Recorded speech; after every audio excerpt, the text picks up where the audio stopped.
Welcome back to WCS Europe Premier League Season 3, Round of 16. It's Group B this evening, and it has absolutely flown by like you wouldn't believe. If you blinked, you've missed 4 games already. We are already in our final game, and let's just check in with the bracket to confirm the results so far. As you can see in the gold box at the top, Vortex from Spain, already through to the round of 8 for the 2nd consecutive season. The first man to break the European curse.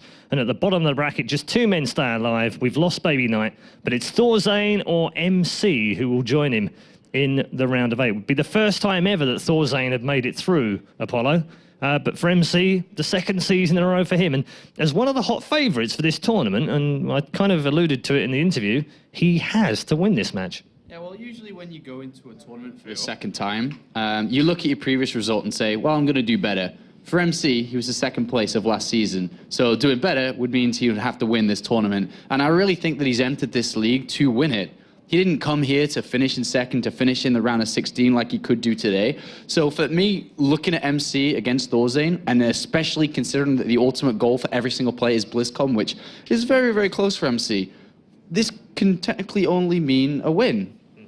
Okay, ThorZaIN, on the other hand, has the advantage of having won the first matchup between these two. But we've seen this season, we're calling it doing a Stardust now. That's what we're calling it, because he's done it twice now. He did it yesterday. He lost the first set, then he came back and beat the same guy again in the 2nd set. And he did it against Cass in the round of 32, lost 2-0, won 2-0. So MC now has to do a Stardust against ThorZaIN. Can he do that, or has ThorZaIN got his number, do you think? I really think that it's definitely possible, and I would even favor this series, like I did the first one, to MC. The thing is, the way that this usually works out is that when you get surprised by an opponent's playstyle, ThorZaIN right now isn't very active in the global scene. We don't really see him play too much. To be honest, I don't think a lot of people knew exactly how he would play today. And now MC's kind of had a bit of a taste for how he plays. So I think MC's going to come into this series and be like, well, if you are going to pull SCVs and you are going to play that style, then I know how to play against it. And MC's shown that in the past, that he does know how to play against it. So that is the disadvantage of coming into this series from ThorZaIN. The other side, the advantage, is yes, he did just beat him 2-0. And he did it not just with something gimmicky or something special. It was actually very solid. It was fundamentally solid. He didn't get supply blocked. He was building all his units. He was adding on all the structures at the right time. So there is benefits from both sides, which makes this series kind of difficult to call properly. Yeah, it's a very interesting series as well. Do you feel, ThorZaIN said in the interview with me that he felt that MC was very passive. I think you said something in the cast as well. He's very passive. Are we going to see the same thing again, or is this going to be a different MC? I mean, we've seen aggression from the guy, and we've seen ridiculous builds all over the place. We know he's got the repertoire, but is he going to choose the right one this time? Yeah, that's the thing, is you can look at MC and be like, yeah, he may play this, but as you know, me and Grubby mentioned it just now when we saw him play, he's really unpredictable, and it's very difficult to really know what's going on in his head, because he thinks in his own way and he believes in what his choices are always the right ones. But I really think that if he was to play aggressive in this playstyle, in this game, and that's his playstyle of choice, then I think that's really, really dangerous for him. If ThorZaIN scouts, scans, SCVs, Marines, anything around the map to see it coming, it's really easy usually for a Terran player to stop it. With his tournament life on the line, would MC make a ballsy play like that? Keep in mind, in the finals last time against DuckDuck, he made that ballsy play on the last map, and it cost him his tournament. Is he going to do that now? Because if he does, and it does cost him in the round of 16, I don't know what he'd do to himself. No, and I think he's pretty much done as far as BlizzCon is concerned as well, in terms of getting enough points. I mean, he's right in the bubble right now, and you look at the players just behind him and you think, well, actually, there's some really good players there who look like they're going to advance through the WCS in various regions, are all going to overtake him. And we've got IEM with 750 points up for grabs as well. It's hard to see how he stays in the top 16. Well, I mean, with the winner's interview, that was confidence. He's like, come on, go back to school, I'm going to beat you. With that confidence, it usually means passive play. But that is also something that ThorZaIN can pick up on. Because MC is going to be like, you know, I probably can beat you a lot of the times. And he does have his goal on BlizzCon. And one of those first steps is to beat ThorZaIN right here. So I really feel coming into this series, MC will play a bit more reactionary. Maybe take a page out of a player like Rain's book. Play more defensive, scout out your opponent, know what's coming, and then deal with it properly. Okay, one final question before we go as our commentary team, because the map veto is just about ready. Predictions, Sean. Time to pick a winner. I will go with MC, and I believe it could be 2-1, but I'm edging towards 2-0 MC. Okay, it's time to get our game on for the final match of Group B. It's the Spoon Terran versus the Boss Toss. Time to go to our commentators for this one. Our last game of the evening. It's Kalaris and Grubby. Take it away, guys. Thanks very much, guys. I'll come back to the caster's desk as we now have our final series of the night on the way. And it's a little bit of deja vu for us here, I think. Is it? It seems so, because this is the previous cast from yeah. MC and ThorZaIN. And now it's all come full circle. These two meet up against one another again. And MC, I feel he's going to take a lot away from that first series. Yeah. I mean, he was watching the replay just now, I saw. So either he's formulating a plan how to deal with it better this time, or he's going to do something different entirely. Vortex had a very quick win against ThorZaIN. He did. And well, maybe it tells him something. Maybe. So, Whirlwind being removed by ThorZaIN, which is kind of funny, because usually that's a map that Protosses remove. Korean Terrans are very good on Whirlwind, but most European Terrans don't favor it quite as much. Do you have a lot of success against European Terrans on the ladder, for example, on Whirlwind? I think it's not as bad, nearly not as bad, not nearly as bad. In fact, okay, against not European nearly as Terrans, bad. Nice. As it is against Korean Terrans. So I usually go into tournaments thinking, Whirlwind's not too bad, and then I face someone like Tage, and it's like, my eyes. Yeah, that's going to burn. That really is going to burn. Yeah. Well, Polar Knight gets removed by MC, Belshir Vestige by ThorZaIN, and Yonsu finally for MC. So that leaves us with a very familiar map pool. Yeah, they played Derelict Watcher, Acheron Waste. And I don't know what the third map was, but I think it's the same vetoes by them. So Frost is left. Are they going to do the exact same thing? Same map order and everything? We'll see soon enough. Yeah, they certainly could do. As they're just picking now, we'll get confirmation of that in just a little bit. But again, you know, MC is going to be looking at the previous series. He's going to be analyzing that, as you rightly pointed out, from those replays. And now, probably changing things up a bit. Now, does ThorZaIN on the back foot change things up a bit himself? It's kind of a hard thing to work out, because if he does change things up and then MC randomly didn't, it's, again, mind games. Well, it's too hard to call here. MC said he's going to send ThorZaIN onwards to school. But here's a question. Is ThorZaIN going to school and study something academically? Or is he going to StarCraft school as a teacher, teaching people about the day he beat MC twice? That's an interesting question, Grubby. What kind of school is it going to be? We'll have to find out. Hey, Frost is our first map. So a little bit of a change up here in the maps. Picked by ThorZaIN. It's picked by ThorZaIN, you're right. Maybe he was like, I won 2-0 the first series, but it could have been 3-0. I didn't get to show my strats, and now I want to show it at least.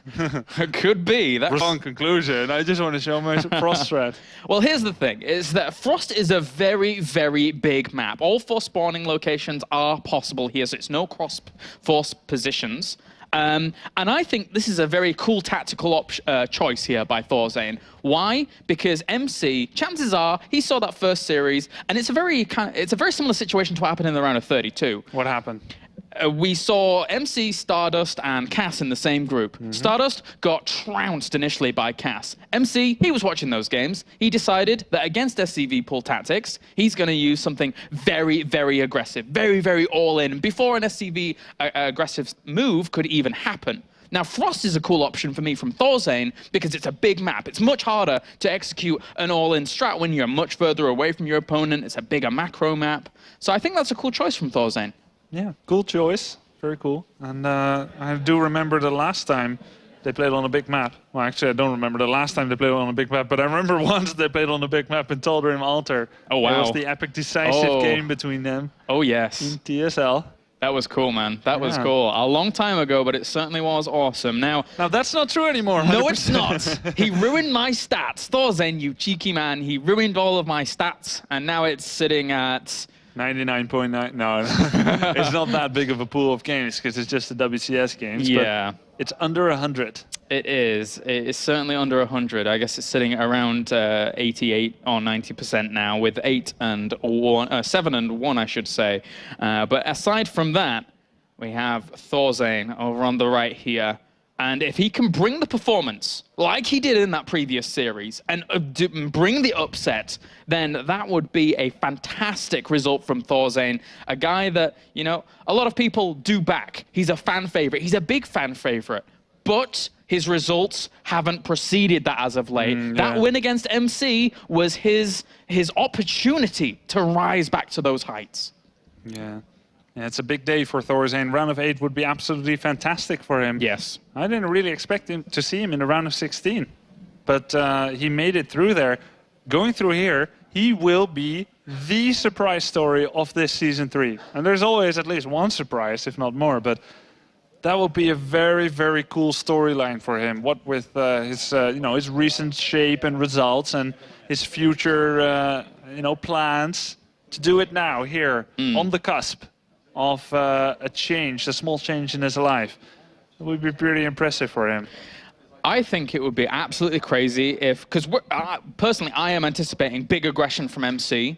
If ThorZaIN just randomly said, I'm even going to beat you to the punch. I'm even going to get more aggressive before your aggression comes. You know, just thinking through that kind of mentality. Because, again, MC showed this exact same style in the round of 32 after adapting to what he'd seen from his opponent. Now, does he do this in the round of 16? I think there's a very, very high likelihood. So really what if he goes like Nexus first, because ThorZaIN went Reaper twice, and he's like, maybe you'll change your style, you're not going to go Reaper, so I can go Nexus first, then I'm going to do the 6-gate all-in? Oh my god, wait a minute, I'm going around in circles in my head now. Hey, how about we let the game tell us the story? What do you think, Ilarius? That sounds like a good idea, Grubby. Let's jump into game number 1, as we have, spawning down to the bottom left-hand corner, our Red Protoss, representing SK Gaming, as well as Korea. Give it up for MC. Sup, Obama. And spawning up to the top right are Blue Terran, representing Evil Geniuses as well as Sweden. Give it up for ThorZaIN.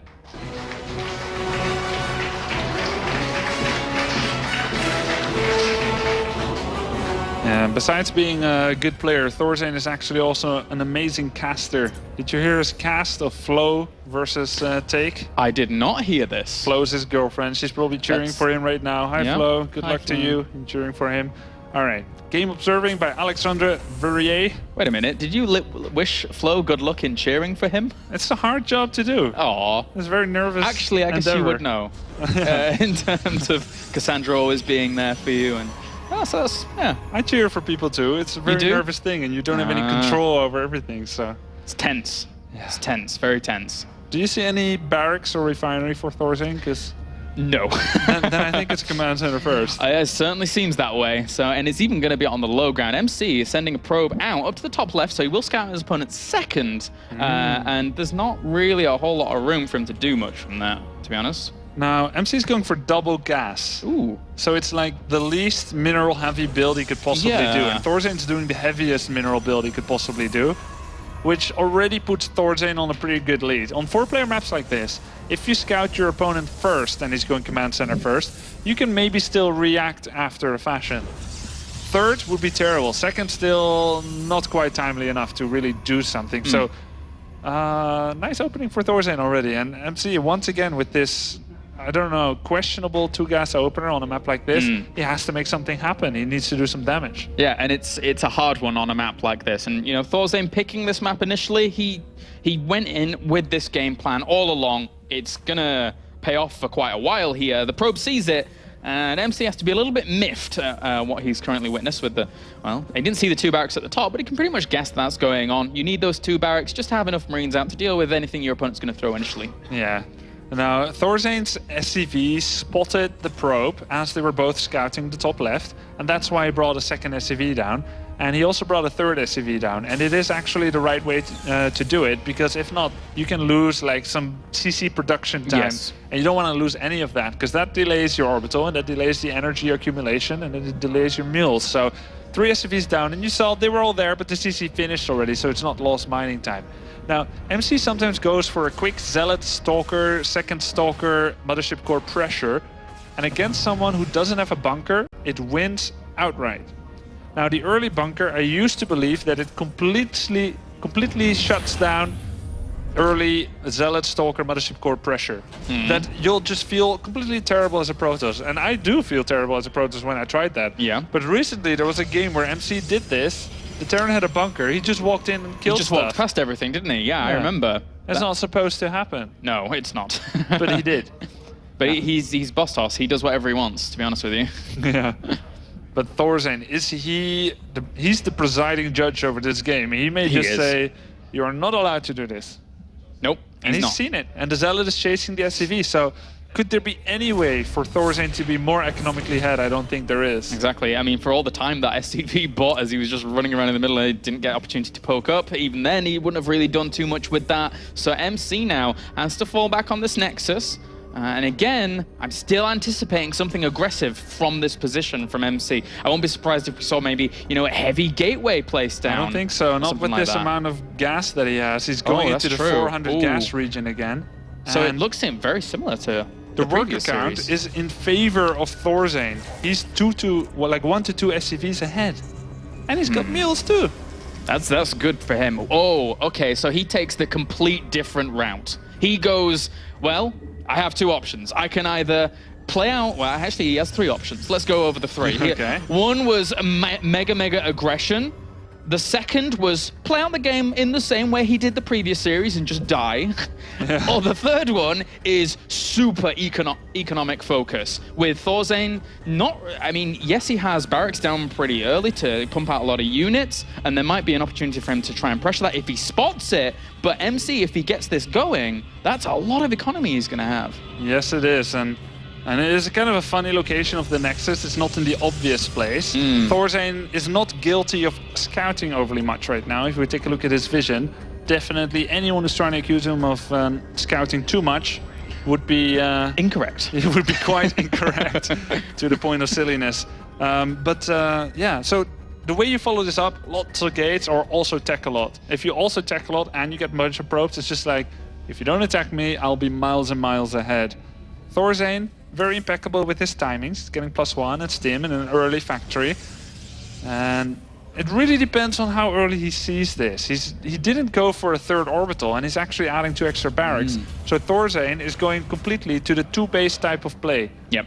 Maybe second starport eventually, and he's gonna probably do like an SCV pool again. And all of this just got spotted completely in its entirety. He spots the extra barracks. Didn't spot the engineering bay at the very back, I don't think. But aside from that, he knows it's probably down. He knows those upgrades are on the way. A lot of extra gateways coming here for MC to try and hold off these things. 8 in total. Yeah, so, look at this. Yeah, 4 more sentries, going up to 9. This is kind of Wings of Liberty-esque. Just making gateways, probes, and sentries. You go to the Terran base, and you try to either break them or buy time so that the fight is concentrated in one place, which is the Terran natural, rather than, hello, I'm dropping you in every 3 of your nexi. Now, I don't know where it's going to go. What do you think? This could be very clever because, from what we were saying before, saying MC, he probably wants to go for the aggression in this series after seeing what happened in the first one. And he's kind of making it look that way. The third Nexus has still not been spotted. And he thinks it's full-on aggression, but behind this MC has a little bit of economy, but he's still going to have a lot of power behind this fight, nevertheless. Yeah. A lot of power. Very basic army from MC, no upgrades, no tech. But it's a massive amount of force fields. Now, ThorZaIN, thanks Good Guy Factory, got warned to the fact and is now trying to get ready for this. MC's force fields are really good, and I don't know what's going to happen. The factory sacrifice was certainly not in vain, but you're right, that's a lot of space control that these sentries have, so ThorZaIN has to be so careful about how he positions himself. And the choke, just in general, on this map is not all that big, so you don't need that many force fields to fully cut this off. Time warp as well as force fields go down, and this is the aggression that we were expecting from MC in the end. Killing off the first bunker, the second one's going to go down very fast. These force fields, the bio can't really do that much at this point. Yeah, a lot of SCVs have gone down already. 11. MC is killing all the bunkers, but he's kind of out of energy now. He's got maybe 2-3 more force fields left. And Stim is ready. SCVs are coming. Double time warp heavy use. There cannot be any recall. Stim as well as Medivacs being there makes it so much harder for MC to break through, and it's not working. ThorZaIN, with the reinforcing Medivacs as well, is absolutely shutting this down. Oh my god. Wow, ThorZaIN pushing on through. Concussive Shells is ready. He can keep stimming and following the Stalkers. One more Stalker is going down. Second Stalker is falling. army value double for ThorZaIN. Will he capitalize on this? He lost a lot of SCVs. He cannot go late game anymore. If he's passive for the next few minutes, he will lose.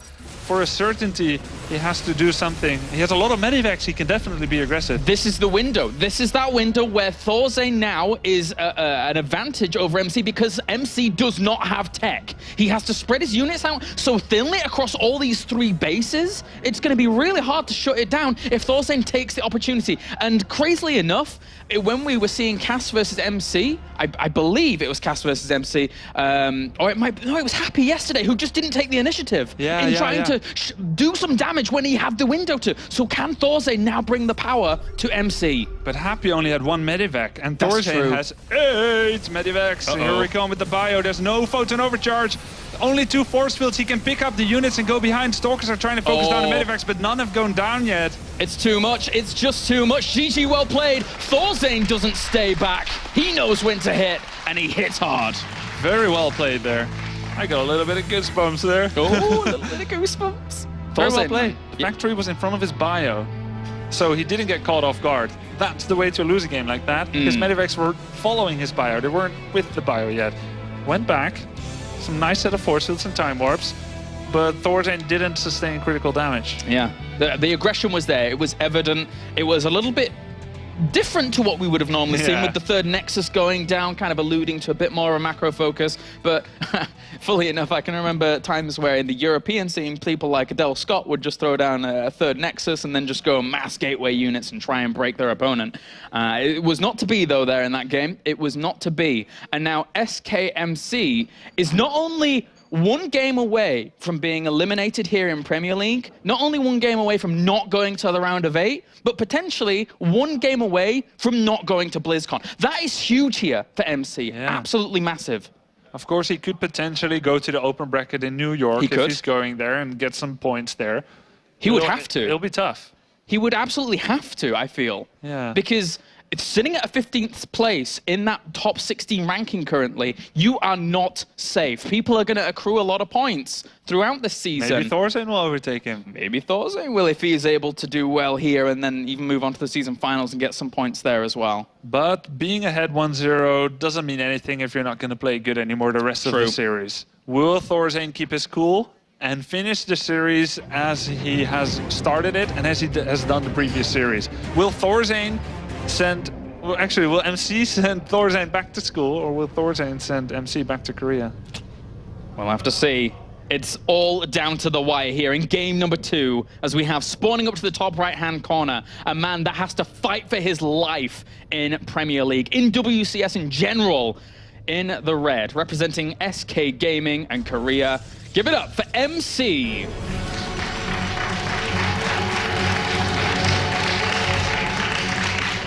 And down to the bottom left, 1 game up. In the blue, representing evil geniuses as well as Sweden. Give it up for ThorZaIN.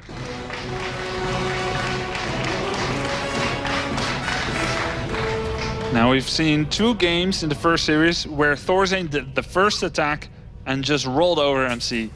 Now we've seen a game where MC did the first attack, ThorZaIN held, pretty comfortably I should say, and then rolled over MC. What's going to happen next?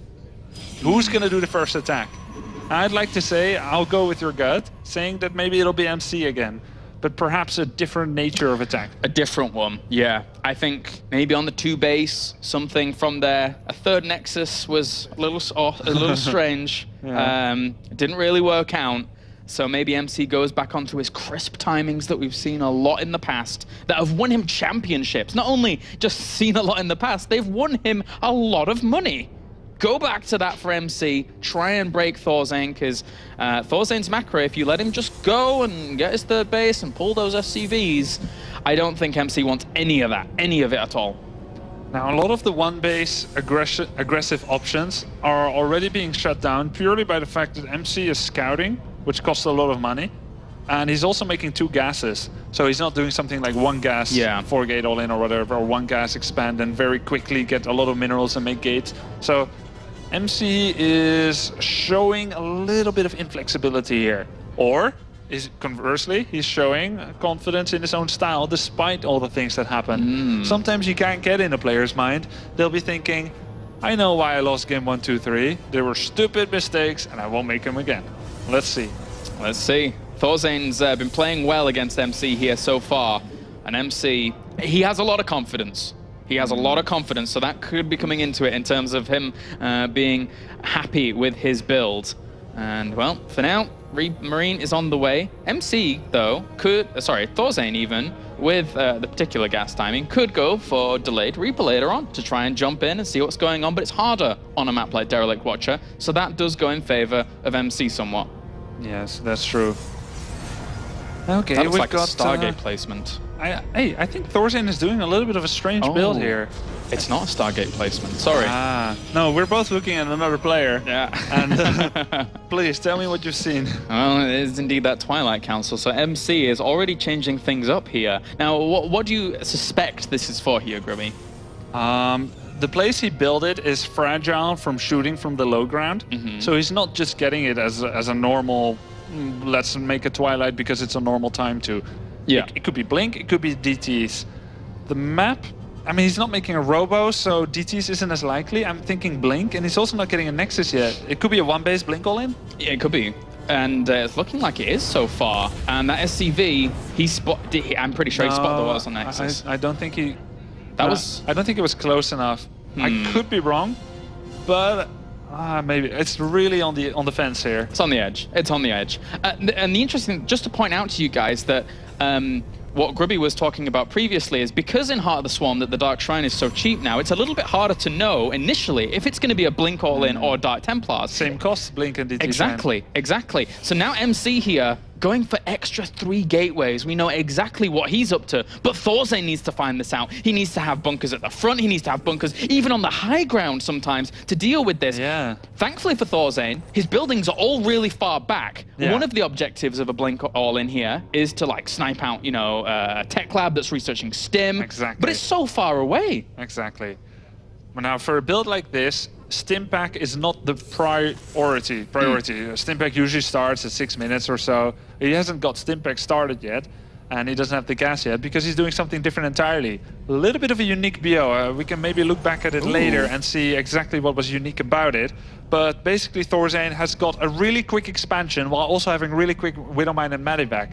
Widowmines can be good against Stalkers, but I don't know. This is very innovation style, like just the 2 barracks from what we're seeing here. So that's pretty cool here from ThorZaIN to actually kind of check that out. But Blink is just about to finish, and he really doesn't have... ThorZaIN doesn't have that many units at all. That one Widow Mine is very useful. Oh, but he just borrows in time, just barely there to keep that away. That's going to zone out those Stalkers at the very bottom. But now he's reached that location where he's killing those add-ons. SCVs come off the line with the Marines as well. Time Warp to deny that. Uh-oh, 5 Marines dying for free here. Oh, that's really bad for ThorZaIN. Really, really bad. A Blink on, kills off the Tech Lab with Stim. Oh, very closely kills that off. And still forced to walk through the Time Warp because he doesn't want to yield complete control of the base away. Wow, that's a big kill. Mothership Core going down. Only the front door can be used now so long as there are no Stalkers on the high ground, but they currently still are. One Widowmine exploding, dodging the second Widowmine. Very, very nicely done there by MC. His control is meticulous in these situations, and he's doing it very, very neatly. But as you rightly said, if ThorZaIN were to push him off this high ground somehow, he absolutely needs to keep high ground vision. Wow. He picked up the Marauder and he dodged 2 Stalker shots, but... That's so many Stalkers. MC with so much power moving on. He's trying to soak the Widowmine shots, and there you go again. Constant utilization of that Blink to negate any kind of damage he can. And now ThorZaIN is plummeting in supply. Widowmine, double-edged sword. They killed all 4 of his own SCVs there and 1 Stalker. Oh, the confidence, the Blink forwards, the killing off of the remaining units. GG, MC ties the series up. He's not going down without a fight. I bet that felt good for MC. Oh, yeah. Oh, He's yeah. played a lot of longer games with doubtful results, and now he just said, I'm going for a 1-base Blink. Took a look at ThorZaIN's vision. He was completely busy with his own ideas and tactics. He didn't know if there's an expansion. He didn't see the extra 3 gateways or the Twilight Council, and he wasn't scouting. So... kind of a lack of scouting there, getting a little bit too comfortable with the way things are going, or just too occupied with his own aggression. Oftentimes, you're most fragile to aggression if you're just thinking about your own plan. He's like, I'm going to do a Widowmine drop, and then I'm going to go into this, and suddenly he didn't know until the Stalkers were in his base. Yeah. And I think that in this series now, for ThorZaIN and for a lot of people out there, as we've already been telling, the fears of ThorZaIN, or the fears that could have been coming from ThorZaIN, have been realized. MC is now being very aggressive. We go into game number 3. Is MC going to give up aggression on Akalon Ways? Actually, it's not too bad a map to give up aggression on it. If you do establish a third base, as is quite easy on this map, then there are opportunities to hold off that SCV all-in. We've seen it a few times on this map specifically. But I still don't think that MC gives up this aggression. I think he does something again to try and kill his opponent off because he doesn't want to go into the later game. What do you think about another one-base blink all-in? It looked really strong there, didn't it? It looked really strong. He could do it. It's not that ThorZaIN didn't know how to counter it. He just didn't know it was coming. We don't know if he knows how to counter it. Once the stalkers were there was nothing else he could do if MC didn't mess up horribly. He has to be more diligent about his scouting out of these things. He has to say, you've been aggressive for this amount of time. I now need to know exactly what you are up to in these earlier stages. Otherwise, I am going to go out of Premier League. That is not what ThorZaIN wants. He looked so good at the start of today, and now is up against the wall against this man, spawning up to the top left-hand corner as our Red Protoss, representing SK Gaming as well as Korea. Give it up for MC.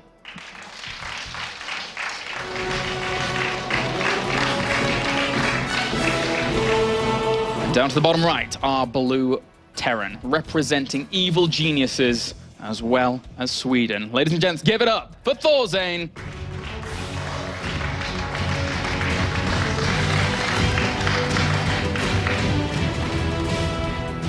So there's 3 ways this can go. There is? There's more, but I'll just simplify it. Okay. We're going to get a quick all-in by MC, and it's going to work or not. Yes. We'll see a similar game to game 1 and 2, where they both build their own stuff. ThorZaIN attacks and wins. Yes. Or we're going to get a 1 hour 20 game. Ooh. I want the 1 hour 20 game. Like, bases everywhere, where, like, because it's the final game. The final game. It could be that neither of them wishes to engage in a situation where... It's too risky. Yeah. Sometimes it happens. Yeah. Last game, overly safe by both. So let's see. Reaper Scout coming out for ThorZaIN. First and second game they played, he did a Reaper Scout. In one game, even double Reaper. Third game, you don't make a Reaper Scout because you got Command Center first. So that's understandable. But the fourth game, he didn't do Command Center first, and he didn't do a Reaper Scout because his build was particularly adjusted to have like very quick Widowmine and Medevac. And really, that's risky. You don't get the scouting info, and he only had 2 barracks. So even if he saw, oh, you're going for Blink, and had a minute to prepare, he would still only be able to make the units that he's able to make from 2 barracks. Now he's getting a Reaper again, so he's able to play a little bit more reactive in case of something strange going on. And it's so important here for him not to lose that Reaper early on. Losing that gives MC a lot more freedom in what he would like to do, as it be maybe, you know, just actually going for some balls to the wall aggression again, or anything he would like. It also relinquishes a lot of map presence there for ThorZaIN as well. So absolutely, this Reaper cannot die early. Very important that you point that out, because sometimes when the Reaper is lost, Galaris, it will define the game. Protoss will just be like, well, you lost it, now I'm going to throw up a Nexus, like one more. Or now I'm just going to make this tech right now, which normally has a risk of getting scouted. And you won't see it for ages. Yeah. You may just die before you even see it. Yeah. And a lot of people may wonder, why don't you just send another Reaper or an SCV or whatever? Why don't you scout again? But everything has a cost in StarCraft, including scouting. Nothing is for free. And except the weather. Except the weather, my friend. And whoa, that was close. Okay, so speaking of scouting, there's something down to the south here that needs to be scouted, needs to be scouted. And ThorZaIN, I mean, ThorZaIN doesn't have any data that this is something that MC might like to do. He used to do it a lot. Yes, he did. Wasn't it one of the first HOTS championships? MLG. MLG. Yeah. That he was using it a lot. Yeah, first post-release. He was doing this all the time. Oh, yeah. And not just one Oracle, neither. Oh, he slips in and sees... not a whole lot. Did he pass by the natural? I guess he did. I think he must have done, but at the same time, where are you going? Oh, okay. That was a little bit closer, but he's going to jump in and see the lack of a Nexus still. Okay, and then once he sees that, he'll either go into the main base or he'll check proxy locations. Now the Oracle's just started. Where are you gonna go, little Reaper? Where are you gonna go? Where you going? Who's going into the Now base? with the absence of everything and no production from the gate, Yeah. could it be anything else than a Stargate? I don't think so. There's very little options. Little Reaper. He needs to see more. Does he see those gateways at the back?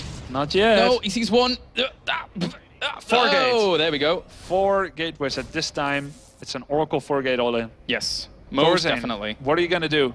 How are you set up? Show us the way, ThorZaIN. Show us the way. Bunkers all at the Oh. front. Not bad, I guess, because there's no pylon in the main, so Yeah. there'll still be a lot of attack from the front, but what about the back? He might end up losing a few SCVs. Has to run away. And actually, reaction times for ThorZaIN were Not very bad. good. Yeah. So he has to now try and bring the Marines back. They're going to engage. The Oracle actually didn't really get too good of an engagement against those Marines. He could have killed a few, but because he was still firing at an SCV whilst the Marines were hitting, didn't get that the best one. Yeah, because normally an Oracle kills 5 Marines, just barely. Pretty well, yeah. And now they're coming in again. Oh. This one is gonna do the job. He's trying to kill off as many Marines as he can do because he knows his follow-up of Gateway Aggression could do a lot of damage if he kills off enough units. But he actually retreats back to the SCV line here. It's been left vulnerable. ThorZaIN's being stretched every way. And the Void Rays are going to follow this up to bust down those bunkers. Yeah, MC is really good at this type of strat. Look at the units lost tab. 1 probe loss. Ouch. 668 for ThorZaIN. He's Oh. getting an NG bay. He's making turrets. And the turret is currently being made in his mineral line. Scan went down. He now knows that there's no natural there. He's pulling SCVs from the main as well to try and buffer a lot of what's going on. Breaking down this location is a good idea, but bunkers have already started for ThorZaIN. He needs time to get those bunkers up, and Yeah. he's not activated the charge because he knows he has to save it for this, but he could have killed the rocks a little bit quicker. Yeah. But then the bunkers will be tough. Now, keep in Yes. mind, this is an attack without sentries. Sans sentry. And there's Ooh. 5 bunkers. So he can turn on prismatic alignment, kill 1 or 2 bunkers, and then ThorZaIN, if he's smart, he just moves to the back bunkers. I see ThorZaIN holding this. There's Yeah. a Widow Mine also. That's so much defense here from ThorZaIN. He set up so well. MC's going to go to the main and he's going to snipe Oh. Marines. He wants there to be not any reinforcements. 2 Void Rays, 2 Oracles will pull ThorZaIN out of position. But there's a turret there, so the production line is being attacked. But good thing for ThorZaIN, wow, this is so good. Now only I realize they're very close to the ramp. Yeah, very Imagine close. if the barracks and factory were next to the command center. It would be a catastrophe. Catastrophe, indeed. It would. He's going to start focusing down on the supply depot, and this is like compensate. This is all he can actually get here right now. MC was waiting for this time warp. He's going to get 1 Marine and then a supply depot, but he supply blocks his opponent, which isn't too bad. But he's supply blocked himself, and he has been for quite a while. He's not been reinforcing. His minerals are banking up as well. ThorZaIN needs to move his Marines back. He's going half through the time warp and half the other. They're doing a race, and the time warpers are going to lose. This air army is getting itself in a bit of an odd position. Has to be careful. That was the new supply depot for ThorZaIN. It's been cancelled now. Yeah. And he doesn't even have enough money to start another one. That one died. And again, still the money quite high for MC because he's still been supply blocked. Only now just getting out of that, but his army supply is still very, very high. There we go. 1 pylon finished. He cancelled his Void Rays, making 4 Stalkers. Again, supply block by ThorZaIN. MC is doing this really well. There's bunkers, but it looks like ThorZaIN, he's not mining that much right now. No. He's mining a little bit in his main and not too much at the natural. Still a supply block for both Stimpack players. finished. Ooh. That's big, Kalaris. That is big. That's very big. He's trying to keep combat shields alive as well because off the back of this, he has 24 Marines. Each one of those having 10 extra HP is crucial. Every little bit of HP is crucial here for holding this off. Yeah, it definitely is. In the meantime, big arms race. I'd like to see ThorZaIN just my poking God. in, see how much ground there really is. Like with 1 SCV, just Yeah, at least. just 1 SCV, 1 Yeah. Marine, something. But let's see, there's 2 Widow Mines. A prolonged attack will not go well for MC. Army supplies, 58 Oh to my God. 32. That's massive all in about- favor of MC. But the bunkers, there's so many bunkers. He can't. How can he realistically breach that? I don't know where this is going to go, Kalaris. I've never quite seen a game like No. this. Not even a little bit close to No, this. it's weird. It's really strange. And look at this. ThorZaIN is still keeping an eye on his opponent's natural. So he knows how long this is going on for. He does not know about his Twilight Council. I think for MC, this is going to be for Blink. So he can try and blink into the main with a lot of his Stalkers and negate the positioning here of these bunkers. Yeah, because at this rate, ThorZaIN, he isn't really headed for anything. He's headed for survival. He's making a few more SCVs, and that definitely helps. But he's still on 1 gas. He can't really go... Oh my God, that's a cooldown supply depot. Oh no. Oh, that's painful. MC is making all the right moves given the odd situation that we're currently in, I feel. Okay, there he did it. He SCV did. spotted it and saw 15 stalkers. That's good. And now MC is getting blink. I mean, that's good for ThorZaIN that he did that. This is ThorZaIN such an odd supply block. situation. Now the starport comes, and +1 attack is about to be finished soon, before blink finish. That helps a lot. That's good, especially with Marines with Stim. They're going to pack a big, big punch off the back of that. But he kind of, I feel he has to be preparing in his mate. Obviously, he doesn't know about the Twilight Council. He doesn't know about blink. So how can he read into this? How can he read into I was about to call you Apollo, sorry. How does he read into this?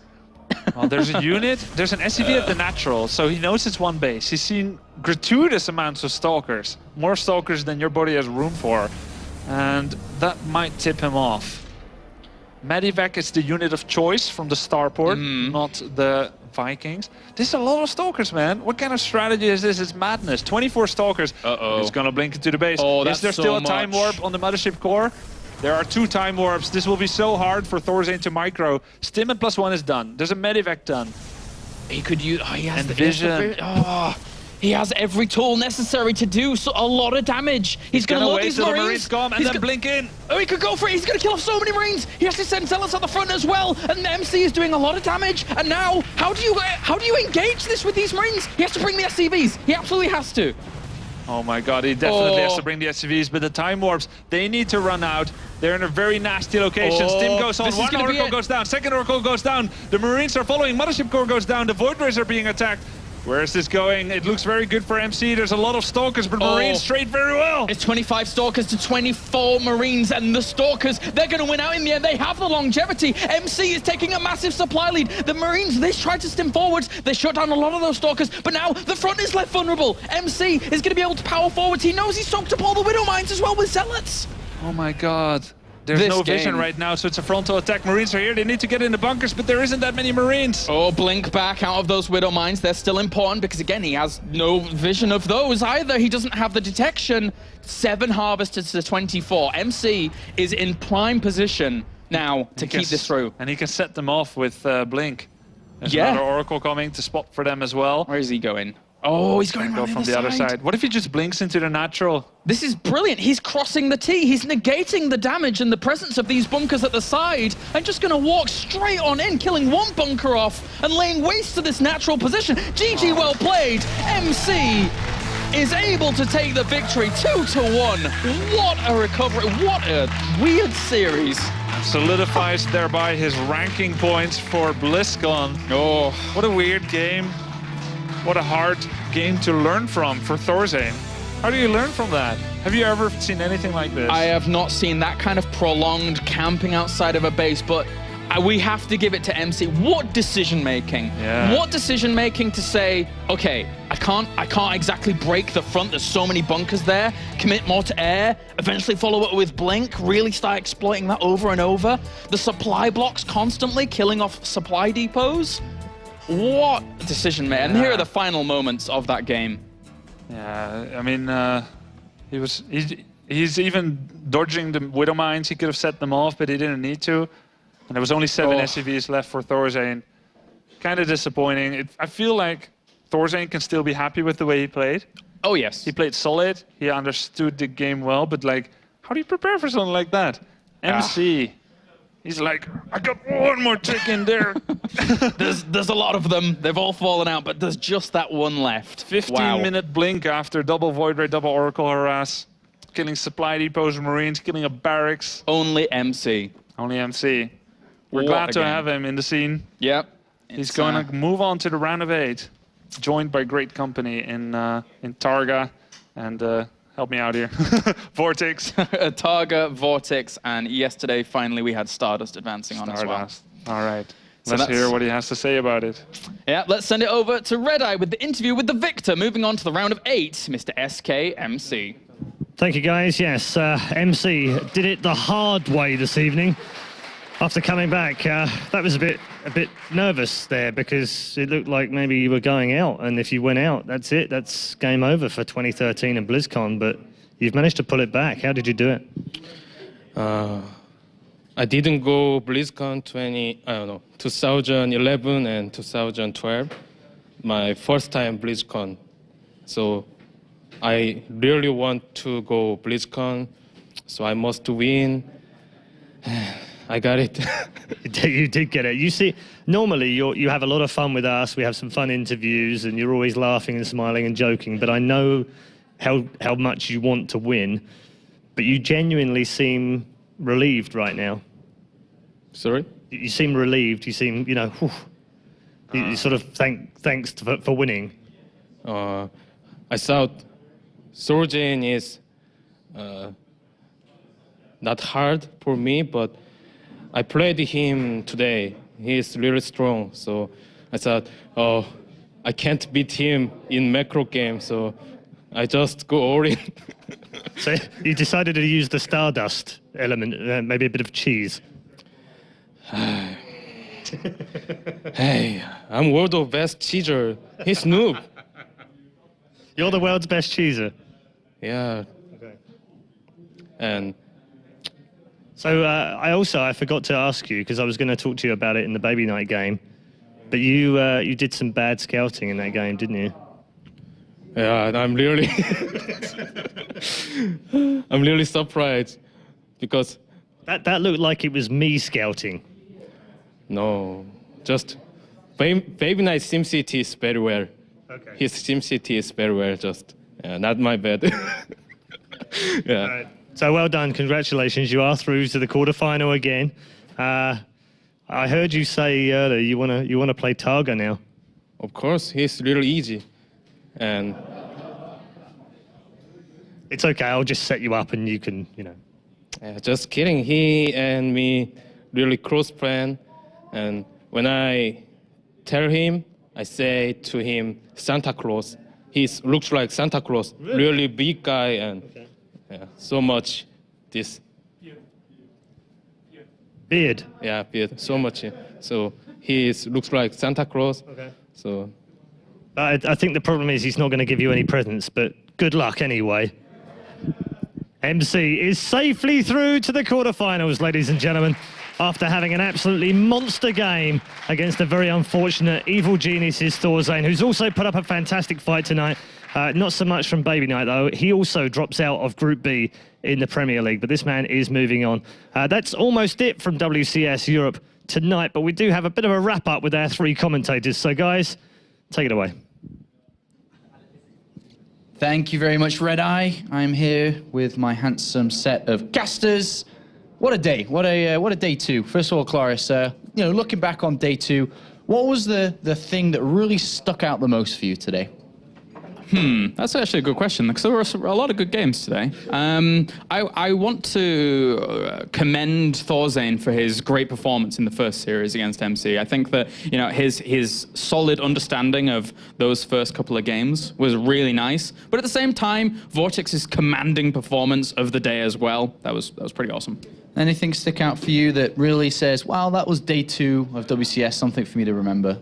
Yeah, I think the most remarkable thing is, it's always easy to follow the underdog and the back and forth swashbuckling, but I think the most remarkable thing here is really that Vortex took it 4-0 and it didn't even look hard. He didn't break a sweat. So he has yet to be challenged by someone of his own level. That's what it feels like to me. Of course, ThorZaIN is the surprise story and MC is like the comeback kid today, but Vortex didn't even get challenged. Who's going to stop him on round of 8, if anyone? Yeah, that's right. Let's take a look at the brackets of today, just to go over the results in the order that they happened here. So, of course, we started up with Vortex versus Baby Night, and that was, as you said, Grubby, Vortex taking that quite easily, and then through ThorZaIN as well. Very fast. That was like a 5-minute best of 3 or something against ThorZaIN. Then we had the ThorZaIN versus MC game. Wow. Taking it 2-0. Nobody really expected that to happen, but he made it. Yeah, he did. And it was two fairly similar games. And after game 3, where ThorZaIN did start to make a different build order, the command center, it still ended up pretty much the same way. One hammer whack, and MC was down in the hole again. Yeah. But game 4 and 5, MC just did a tech plus 4 gate, 1 base all in each game. And ThorZaIN apparently had a weakness against this. Yeah, it's not really something we see with MC going down to the low bracket in the first game of the day and then having to fight his way through the losers match and then the finals match.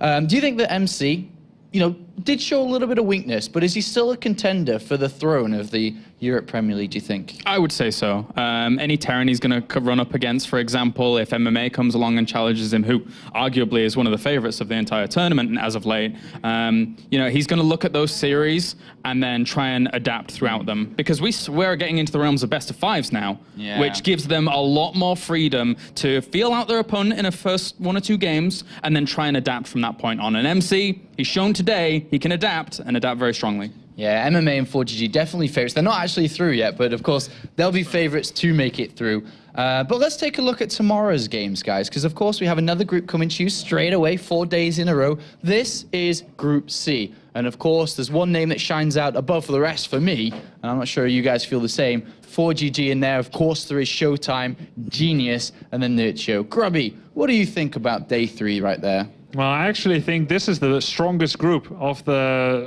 whole tournament when I saw it. 4GG, whenever he comes back from Korea, he's pretty strong. He flexes his muscles. Yeah. And whenever he's been in Europe for a while, he's still very strong, but not unbeatable. I feel like he's still got that Korea glow a little bit. And I actually have him pegged secretly, and now not so secretly anymore, as perhaps the tournament favorite. I think he's probably going to win. But, well, having said that, we'll see how it's going to go tomorrow. But I think 4GG is the strongest there. And I think the whole group is very strong. Showtime beat MVP. Genius beat me. No, I'm just kidding. Genius has a way to win games. Yeah. Like in GSTL, he's had good results recently. And then you've got Nurcho, who, when he feels like it, is actually a really good player. And he understands the game really well. Do you think, like, Genius, of course, coming into this, hasn't really been active in the scene for a long time, at the really high level? Do you think that he has what it takes to go the distance to the round of 8, to the semifinals, to the finals? I think so. There's these Genius, these Protoss players from Korea that have a hard time actually performing in the round of 32. Yeah. But then once they get here, Duck's a shining example of this in Season 2. They can do really, really well. Some may not think so, but aside from that, it's all good. Well, of course, the other 2 players, Nurture and Showtime, 2 dangerous players there that can really cause anything within that group. You think Nurture, is he back? Can he really put a good performance in tomorrow, do you think? Because a lot of people are really hoping he can. I think he can. I think he's probably about as strong as Vortex right now, even if their styles are a little bit different. And he's going up first against Genius. I see Nurture as the devastating favorite in that series. And yeah, I think he's going to win that one, and then I don't know what's going to happen.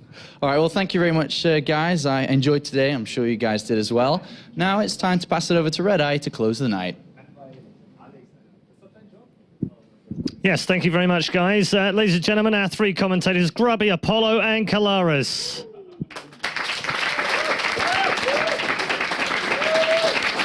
And also, we should also mention we've had some fantastic observing from the last couple of days as well. Don't forget about the man in the box upstairs, of course, our observer, Funker. Good job, buddy. Really nice this week.